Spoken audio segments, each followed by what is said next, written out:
mensagem de poder ao teu coração.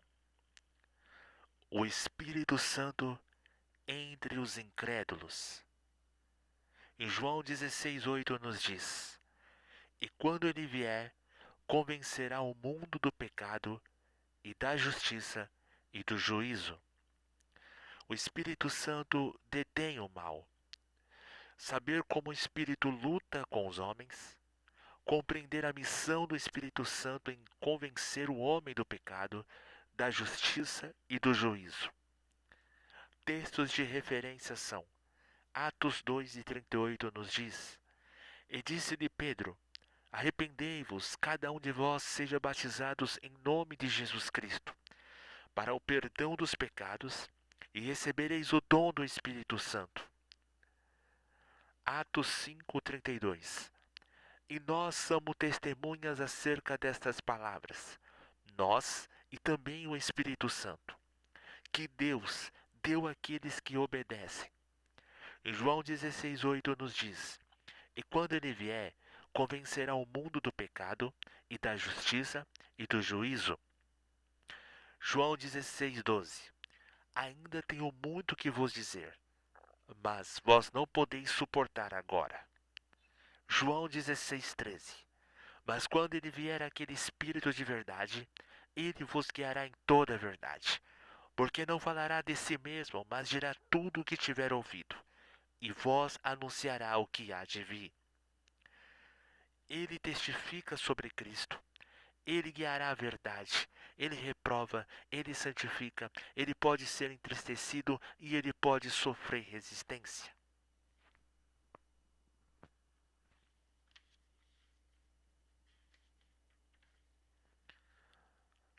A introdução da mensagem.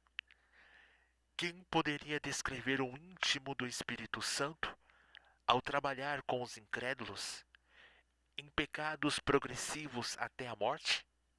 Nós conhecemos bem isso, prezado irmão, porque estávamos no caminho da morte e sabemos o que ele fez conosco. A obra do Espírito é uma obra bem difícil. Por causa da liberdade do homem e do seu modo de vida, sem Deus, é dominado por Satanás. O Espírito Santo luta com o mundo incrédulo.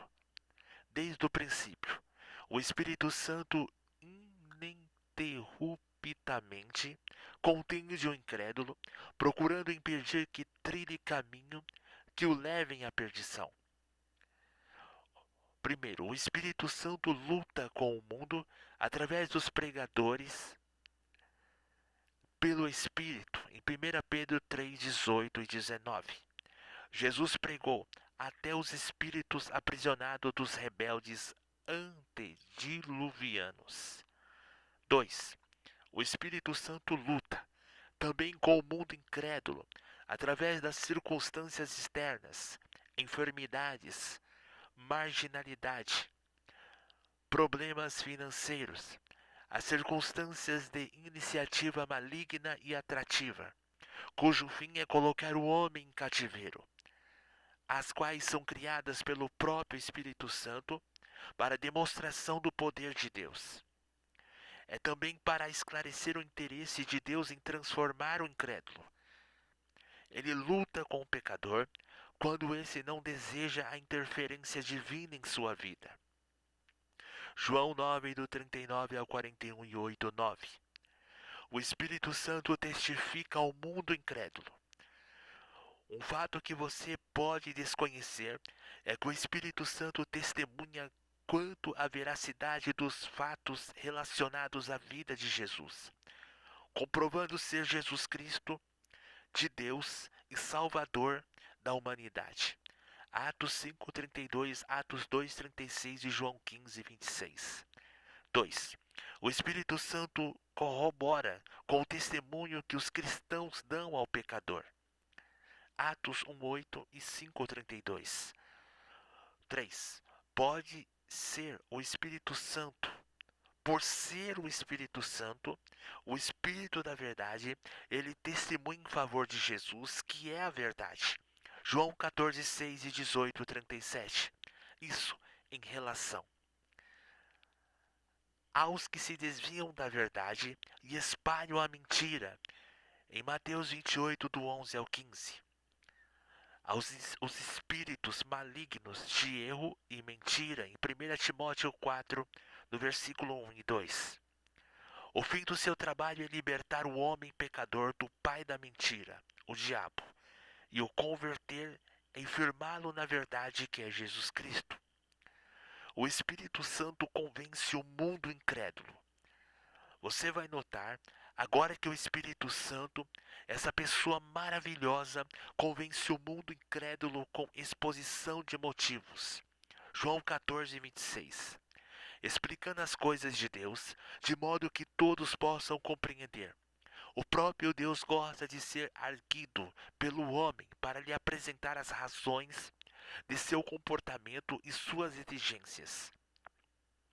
Isaías 1,18, Jó 23, do 1 ao 7 e Malaquias 3,10. A exposição que o Espírito Santo faz é de tal ordem em não deixar dúvidas quanto ao seu cumprimento. Ele também é acessível ao diálogo, quando o pecador está disposto a deixar a sua incredulidade. E o seu convencimento leva o pecador a reconhecer a sua própria culpa. Lucas 19:8 e 23, do 40 ao 43. O Espírito Santo convence do pecado. Jesus definiu a posição do Espírito Santo com relação ao mundo e mediante 3 pontos salientes.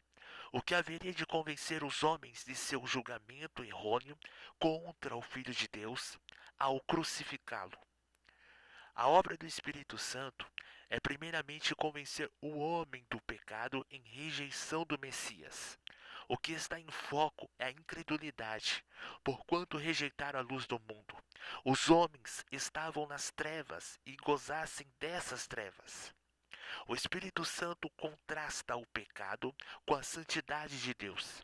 Por isso o mundo incrédulo não gosta de ver contrastados seus pecados com as exigências da santidade de Deus. Isaías 59, 1 ao 2, Tiago 4:4, 1 Pedro 1:16 e Mateus 6:24.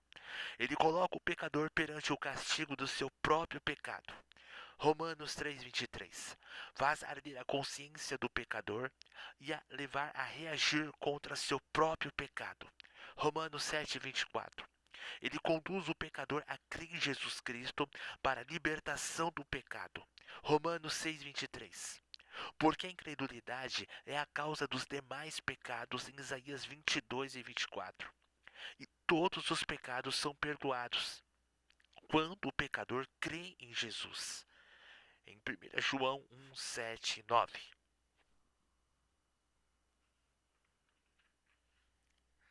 O Espírito Santo convence da justiça. O Espírito Santo não ensina aos homens somente no que consiste o pecado, mas também no que consiste a justiça. A obra transforma moralmente os homens para que sejam participantes da santidade de Deus e compartilhem da retidão de Jesus Cristo, cujo alvo é a plena participação da própria natureza de Deus. Interessante é você saber convencer o pecador da justiça é porque Jesus ia para o Pai. João 14:10. A morte expiatória de Jesus abriria o caminho de volta de Jesus para o Pai. Livraria os homens da maldição do pecado e lhe possibilitaria se tornarem participantes eventuais da natureza moral de Deus. Pela sua ressurreição, em Romanos 4:25, Jesus ofereceria a vida eterna aos homens, ascendendo aos céus, garantindo-nos a mesma glória que ele foi dada, em Romanos 8:32 e João 17:5 e 22. A pretensão satânica, meu prezado irmão, foi frustrada pelo Filho de Deus, pois a humilhação a que Jesus foi exposto resultou na sua exaltação. Gálatas 3:3 e Filipenses 2, 8 ao 9. O Espírito Santo convence o mundo do juízo. Um senso moral correto exige que os atos humanos sejam recompensados ou punidos. segundo forem, respectivamente, bons ou maus, visto que o homem é responsável diante de Deus por todos os seus atos. Não há justiça sem juízo, pois ele vem para cumprimento da justiça. A virtude de dar a cada um aquilo que é seu, o qual é cumprido em função do pecado. A palavra convencer dá a ideia de reprovar, isto é, condenar a maldade. O Espírito Santo diz à humanidade incrédula que todos enfrentarão o juízo. Todos presentem a vergonha do juízo, é o mesmo que presos ao diabo. Não se decidem a Jesus. Mateus 25:31 e Atos 17:31 e 2 Timóteo 4:1. O Espírito Santo diz que Jesus voltará para galardoar. Aleluia. O Espírito Santo diz que Jesus voltará para galardoar os justos. Em 2 Timóteo 4:8, Romanos 10, do 10 ao 12, nós somos justos e estaremos lá para sermos galardoados pelo Senhor. Aleluia, Deus.